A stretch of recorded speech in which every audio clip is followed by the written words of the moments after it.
मैं मयूर जानी साहब, चूंकि हम सब लोग के साथ मयूर जानी साहब हैं, कौशल अली साहब को बहुत दिनों बाद हम पकड़ पाए हैं। कौशल अली साहब आज हैं, और मयूर जानी साहब, शुरुआत आपसे इसलिए क्योंकि आप सबसे गुजरात की नस नस पहचानने वाले। जो कांग्रेस ने एक ये निर्णय लिया है कि गुजरात में जाके ही इस अधिवेशन को करना, ये निर्णय ऐसे समय में जब कुछ लोग कह रहे हैं ना कि कांग्रेस की तो भाई बिस्तर गोल है, गुजरात में तो कुछ हो ही नहीं सकता है।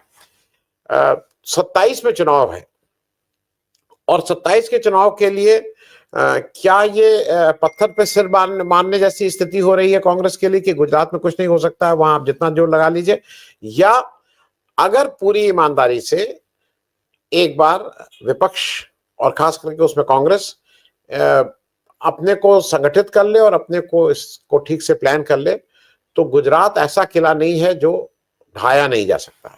मैं इस संबंध में पहले आपका, और इसको करने का वहां उससे क्या कोई मिजाज में फर्क आ रहा है, लोगों में उत्साह है? क्योंकि पिछली मीटिंग के बाद मैंने देखा था, आपसे बात हुई थी, एक उत्साह तो था कि कम से कम राहुल गांधी बीमारी तो समझ गए हैं, इलाज कर पा रहे हो नहीं कर पा रहे हो, लेकिन बीमारी को उन्होंने, जिसको कहते हैं बीमारी पे, उन्होंने उस पे हाथ रख दिया था। तो मयूर जानी साहब, आप ही से शुरुआत करते हैं। तो आपको नमस्कार, हमारे सभी साथियों को और दर्शकों को सभी को मेरा सादर नमस्कार। नहीं, मैं वहीं से इसको लेता हूं कि बीमारी समझ गए हैं, ये ऐसा नहीं हुआ है कि अभी आके समझे हैं। 2012 के गुजरात विधानसभा इलेक्शन की मैं अगर बात करूं तो तब भी उसको वो समझ चुके थे। 2014 के लोकसभा इलेक्शन से पहले जो राहुल गांधी का दौरा था यहाँ पे, तो मैंने उस खबर को छापा था। जब वो राजकोट के सर्किट हाउस में उनकी एक वो मीटिंग हुई थी रात को, उसमें अहमद पटेल साहब भी थे और बहुत सारे लोग थे जो गुजरात के हुज हू समय भी थे। उनके बीच में भी राहुल गांधी ने इस शब्द का इस्तेमाल किया था इनर इनर सर्कल की मीटिंग में कि बहुत बड़ी सर्जरी करने की जरूरत है, जो मैंने इस खबर को छापा था। तब भी उनको बीमारी का पता था। बीमारी का पता सर बहुत लंबे अरसे से है। मैं नाम नहीं लूंगा क्योंकि उन्होंने बड़ी कॉन्फिडेंशियली मतलब एक वो विश्वसनीयता का भंग हो जाएगा, और कई बातें ऑफ द रिकॉर्ड होती है, नाम इसलिए नहीं ले सकते। कई बार मेरी कल बात हो रही थी किसी से, आप ये कांग्रेस के बड़े एक नेता से, तो मैं ऑफ द रिकॉर्ड जानने की कोशिश कर रहा था कि एक्चुअली इसके बाद क्या होने वाला है, क्योंकि उस इवेंट में मुझे कोई रुचि नहीं है। मैं ना कल गया था ना मैं आज जाने वाला हूँ, क्योंकि वो ठीक है, उसमें कुछ खास नहीं, वो कार्यकर्ताओं के लिए मोटिवेशनल हो सकता है, जर्नलिस्टिक दृष्टिकोण से उसमें जो क्या हो रहा है क्या नहीं हो रहा है वो हमको पता चल रहा है। तो उन्होंने कहा कि मैं काश मयूर भाई, मैं ये चाहता हूं कि मेरे जीते जी या हमारे जीते जी हम गुजरात में कांग्रेस को नव पल्लवित कर पाए। ये अगर हो पाए तो हमारा जीवन सफल हो जाएगा। ये उन्होंने बड़े निराशा के सुर में मुझसे कल बात की। तो मैंने कहा आप ऐसी बात क्यों कर रहे हैं, आपके हाथ में है सब, अगर आप चाहेंगे तो बहुत कुछ ठीक हो सकता है, अगर आप करना लोग चाहते हैं। बोले नहीं आप मयूर भाई, मैं कुछ चीजें तो नहीं बता पाऊंगा, लेकिन हम जानते समझते बहुत कुछ है, लेकिन फिर भी उतना जल्दी और उस तरह से कर पाएंगे क्या, ये एक सवाल है। अब ये क्यों है ये मुझे नहीं पता चल रहा है, लेकिन ये मेरी कल बात हुई है देर शाम को, मैं उसकी बात आपको बता रहा हूँ। रूबरू मुलाकात में बात हुई, ठीक है। तो बीमारी कहाँ है ये जानते हैं, कौन सी क्या तकलीफ, क्या दवाई हो सकती है, क्या सर्जरी हो सकती है, सब जानते हैं, लेकिन कर नहीं पा रहे हैं। अब वो कर क्यों नहीं पा रहे हैं, ये एक बड़ा क्वेश्चन मार्क है जो मैं समझ नहीं पा रहा, जिसका जवाब मेरे पास नहीं है। लेकिन सब चीज पता है, कौन बिका हुआ है, कौन बीजेपी का स्लीपर सेल है, कौन किस जगह पे कहां नुकसान पहुंचा रहा है, कब से पहुंचा रहा है, कितना पहुंचा चुका है, हर चीज का पता है। नहीं पता ऐसा नहीं है, लेकिन वो कर नहीं पा रहे। अब इसके बाद कर पाएंगे नहीं कर पाएंगे, ये भी मेरे लिए क्वेश्चन मार्क है। हाँ, कार्यकर्ताओं की अगर बात करें, उनमें उत्साह है, उनमें ऑब्वियसली उत्साह आएगा, और भी इस अधिवेशन के बाद आएगा, क्योंकि गुजरात में जैसे आपने कहा ये इवेंट बहुत सालों के बाद हो रही है। तो ये गुजरात को जब से इन्होंने इग्नोर करना शुरू किया है, तब से केंद्रीय राजनीति में इनकी जो बर्बादी है वो शुरू हुई है कांग्रेस की। और मैं तो कब से कह रहा हूं, मैं लगातार कह रहा हूं कि अगर कांग्रेस को फिर से पूरे देश की राजनीति में सही अर्थ में अगर पुनः पल्लवित होना है, तो उसको गुजरात में ही डेरा डाल के रहना पड़ेगा। अगर गुजरात कॉन्कर कर पाएंगे तो पूरे देश में वो फिर से नव पल्लवित हो पाएंगे। ये जरूरी है। उसके बहुत सारे डायनेमिक्स है, आप जब जब कहेंगे तो एक एक डायनेमिक्स पर हम लोग बात करेंगे, इसलिए अभी पूरी बात को खोल नहीं रहा हूं मैं। तो दो तरह की मैंने आपको परिस्थितियां अभी बता दी हैं। अब क्या करती है इसके बाद कांग्रेस, अब वो देखेंगे तो पता चलेगा कि वो सही में कुछ करना चाहती है या अगेन ये एक ऑप्टिक्स था या एक दृश्य बनाया गया है, वो समझना पड़ेगा आने वाले दिनों में। जी जी जी, ये मयूर जानी साहब, मैं आप ही से पूछ रहा हूं, उनका एक और प्रश्न है जो आप ही जवाब दे सकते हैं। वो पूछ रहे हैं, गुजरात में बीजेपी की सबसे बड़ी सपोर्टर महिलाएं हैं, लाभार्थी भी बीजेपी को सपोर्ट करते ही हैं। कांग्रेस का सबसे बड़ा स्लीपर से उनका कहना है लाभार्थी और महिलाएं हैं। लेकिन जनाब, मैं मयूर जानी साहब, आप तो बिल्कुल ठेठ गुजराती हैं। एक ऐसी स्टेट जहां का एक व्यक्ति जो शीर्ष नेता है वो अपनी पत्नी के साथ नहीं रहता है, एक ऐसा व्यक्ति जो एक 90 साल की अपनी माँ को 6 भाई बहन के जिंदा रहते हुए और वो रहते हुए उनको एटीएम की लाइन में लगा देता है, यूपी में लगा देते तो उस आदमी को तो हम लोग अपनी उससे निकाल देते, समाज से निकाल देते। आप लोग ये कैसे सह लेते हैं और फिर कहते हैं कि ये सत्य हरी साहब कह रहे हैं कि बीजेपी में महिलाएं बिल्कुल पागल हैं बीजेपी के लिए? जरा ये भी मैं इस पे समझना चाहूंगा, महिलाएं कितनी पागल हैं गुजरात में बीजेपी के लिए? आनंद जी, मैं ये जो भाई साहब आप जो सवाल पूछ रहे हैं, देखिए ये एक चश्मा पहन के बैठे हैं, अगर मुझे ऐसा लगता है तो सही है। तो फिर बहुत बहुत लंबी मतलब मैं बात मुझे करनी पड़ेगी और फिर करते हैं तो कोई बात नहीं, कर ही लेते हैं, है ना। गुजरात में आए दिन अभी इस वक्त और पहले भी गांधीनगर में लगातार आंदोलन हो रहे हैं।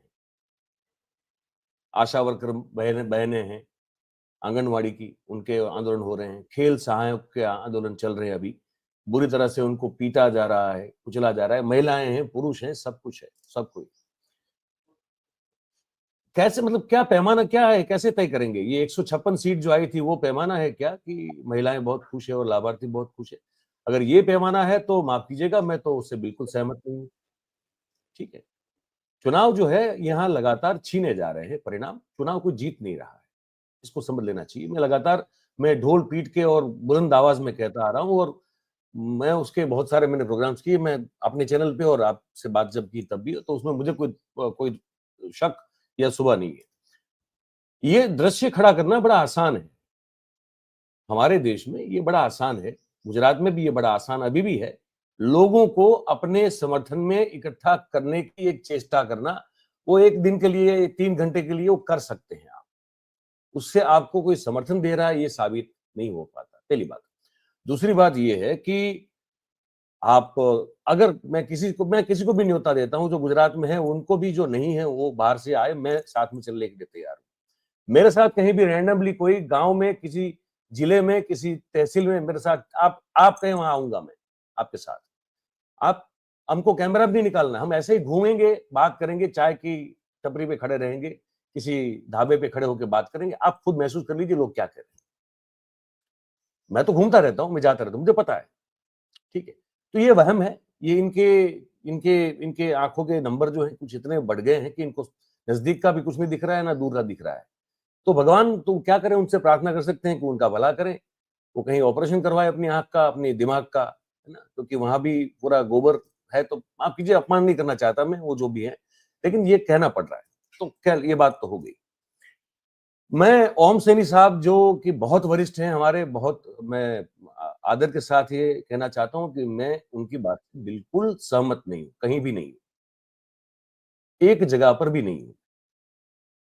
ठीक है, और नहीं होने के कारण है मेरे अपने, वो इसलिए है कि जैसे मैंने कहा बड़े आदर के साथ कि वो 68 में, 68 में कह रहे हैं कि वो कुछ एक्टिविटी में थे। मैं एक्टिविस्ट नहीं रहा कभी, मैं सिर्फ पत्रकार रहा। तो मैं देश में एक्टिविज्म कभी नहीं किया है, मैं आज भी एक्टिविज्म नहीं करता, वो मेरा काम नहीं है। मेरा काम सिर्फ पत्रकारिता करना है, वो वही करूंगा मैं। तो पत्रकार होने के नाते और सिर्फ पत्रकार होने के नाते मेरी जो सोच समझ और जानकारी बनती है उसी पर मैं बात करता हूं। वो मुझसे सहमत नहीं हो सकते, या तो ठीक है, उनको मेरा कहा, ये कौशल अली भाई का कहा उनको समझ में नहीं आता कि गुजरात कांग्रेस में हम जो चित्र दिखा रहे हैं वो उनसे सहमत नहीं है, वो ठीक है, वो राजस्थान में बैठे हुए हैं। मैं उनको भी न्योता देना चाहता हूं, आप सर आइए, मेरे मेहमान बनिए। अब मैं आपको कुछ लोगों से आप जहां कहीं मिलाता हूं, घुमाता हूं, दिखाता हूं, उसके बाद फिर अब अपनी राय बनाइए कि हम सही कह रहे हैं या गलत कह रहे हैं। गुजरात कांग्रेस ने मुझे मुझे मैं नाम के साथ कहता हूं, प्रगट सिंह आए थे, पंजाब के और हमारे देश का गौरव, हॉकी के हमारे पूर्व कप्तान, वो पुराने मित्र हैं और कॉमन सर्कल है हमारा कहीं, तो आए थे कुछ समय पहले, तो मिलने के लिए हम लोग इकट्ठा हुए थे सर्किट हाउस में। उन्होंने मुझे पूछा कि मयूर भाई यार, मैं तो भेजा गया हूं कि प्रॉब्लम क्या है गुजरात कांग्रेस में, समझना है। तो मैंने उनके साथ भी विस्तार से बैठ के बात की और एज एन ऑब्जर्वर बात की, क्योंकि मैं पार्टी नहीं बन सकता, मुझे तो जो कमियां दिखती है वही कहूंगा मैं, कोई अगर दोस्ती में पूछेगा तो, but I am not going to be the party, है ना, इसमें मैं अंदर कहीं इन्वॉल्व नहीं हूं। तो मैंने एक चीज उनको कही थी, मैंने कहा आप जो है ना गुजरात में कांग्रेस सिंस 1991 1999 से नहीं 1990 से नहीं 91 से, मैंने कहा प्रतिदिन रोज, मतलब हर रोज सुसाइड कर रही है, लेकिन पता नहीं क्यों मर नहीं रही है। मैं सुसाइड के आपको सैकड़ों हजारों एग्जांपल आपको गुजरात कांग्रेस के दिखा सकता हूं। तो मैंने कहा पता नहीं फिर भी जिंदा है, ये चमत्कार है। वो कुल्हाड़ी पे पैर मारने वाली जो हम हाँ मुहावरा का इस्तेमाल करते हैं, ये कांग्रेस यहां रोज करती है। ग्राम पंचायत के चुनाव से लेके लोकसभा के चुनाव तक में ये हर रोज होता है, पहली बात। दूसरी बात, वर्किंग में होता है, वर्किंग प्रैक्टिसेस में होता है। कांग्रेस के अपने चलने का जो तरीका है कांग्रेस गुजरात में, वो यही है कि वो रोज कुल्हाड़ी पे पैर मारते हैं। हजारों एग्जाम्पल है, मैं कितने दूं बताइए आप। मैं एक एक एक दे देता हूं, चलिए समझने के लिए। ये कौशल अली है हमारे साथ बैठे हैं, वो भी समझते होंगे, जानते ही होंगे। आप कभी भी 2019 तक, तो मैं विशेष रूप से इसको कैटेगराइज कर रहा हूं, 2019 तक के, चाहे विधानसभा हो, ब्लॉक लेवल के हो, लोकल बॉडीज के हो, या लोकसभा के चुनाव की टिकट का बंटवारा हो, आपको आखिरी 15-20 दिनों में आपको ऐसी 2 सूचियां मिलेगी जो कि बदली गई होंगी। ये रवायत थी, ये रवायत थी, और वो सूची ऐसी ही होगी जहां पे वो जो लोग जिसको रिप्लेस किए गए होंगे, वो लोग कभी जीते नहीं आज तक। कोई भी चुनाव ले लीजिए, मैं आपको मैं चैलेंज करता हूं, आप, मेरे पास तो रिकॉर्ड सब पड़ा हुआ है, आप कहेंगे तो मैं आके आपके सामने बैठ जाऊं निकाल के, है ना। वो सूचियां क्यों बदल जाती थी, 19 तक की बात कर रहा हूं मैं पहले।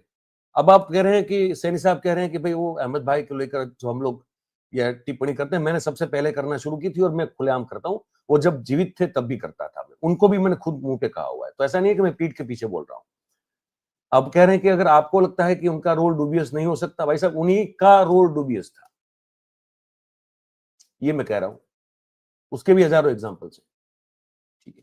और मैं सिर्फ वही नहीं, और बहुत सारे, वो एक कैसे कहते हैं कि वो एक मुख्य दंड थे उसको, वो जिसके आसपास ये पूरा ये जो खोखला, ये दिमक का जो पूरा जो कांग्रेस में जो प्रचार प्रसार फैला हुआ, उसके वो जनक थे, मेरे हिसाब से वो थे। अब किसी को मतलब एग्जाम्पल चाहिए तो मैं उसके भी एग्जाम्पल बहुत सारे दे सकता हूँ। आप इसमें एक बात तो ये है कि ये जो सूचियों का हमेशा बदलाव होता था, वो ऐसे अचानक से कैंडिडेट आ जाते थे। 2017 का चुनाव कांग्रेस हार ही नहीं सकती थी, किसी भी सूरत में नहीं हार सकती थी। और डे टू डे रिपोर्टिंग की है सर हमने। मैं भास्कर का उस समय पॉलिटिकल न्यूज एडिटर था, मैंने रोज की और मेरी टीम से और मैंने रिपोर्टिंग की है कि क्या क्या हो रहा है, और इसी के चलते मैंने लिखा भी था कि ये चुनाव कांग्रेस हार नहीं सकती, लेकिन इस चुनाव कांग्रेस हारेगी। तो वहां तो हम कोई मतलब निराशा, अच्छा मुझे निराशा इसलिए नहीं कभी होती है क्योंकि मैं कोई जगह पे किसी जगह पे पार्टी नहीं हूं, ना मैं एक्टिविस्ट हूं, मैं पत्रकार हूं। मेरा काम है चीजों को देखना, समझना, परखना और जो है वो सामने प्रस्तुत करना। तो निराशा वाली बात मुझे तो कहीं है नहीं। हाँ, देश के नागरिक होने के नाते क्या मैं निराश होता हूं कभी, तो भी मैं जवाब दूंगा कि नहीं होता, क्योंकि मैं एक आशावादी आदमी हूं, मैं ऑप्टिमिस्टिक हूं हमेशा। मैं ये सोचता हूं कि हर रात की एक सुबह होती है, इस रात की भी सुबह होगी। पर एज ए पार्टी में नहीं सोचता है, ना मैं एज एन एक्टिविस्ट सोचता हूं। तो जो चित्र मैं दिखा रहा हूं, वो चित्र जो है उससे मैं उतना जो सही में बिगड़ा हुआ है, जो बहुत खराब हो चुका है, वो उतना भी नहीं दिखा रहा हूं। मैं आपको ये भी बता दूं, उससे थोड़ा कम ही बता रहा हूं मैं आपको। पर जो है सो है, अब उसको मानना है तो मानिए, नहीं मानना है तो मत मानिए। और कांग्रेस वालों को भी इसको मानना है तो माने, ना मानना तो न माने। मैंने कहा मैं तो पार्टी हूं नहीं कोई, ना मैं उसका वर्कर हूं, ना कोई ऐसी सोच है मेरी कि भाई मेरा कोई सॉफ्ट कॉर्नर किसी पार्टी के प्रति है, किसी के प्रति नहीं है। तो मैं तो जो दिखेगा वो कहूंगा। अब इसको आप मानिए ना मानिए, आपकी मर्जी है, क्या करें।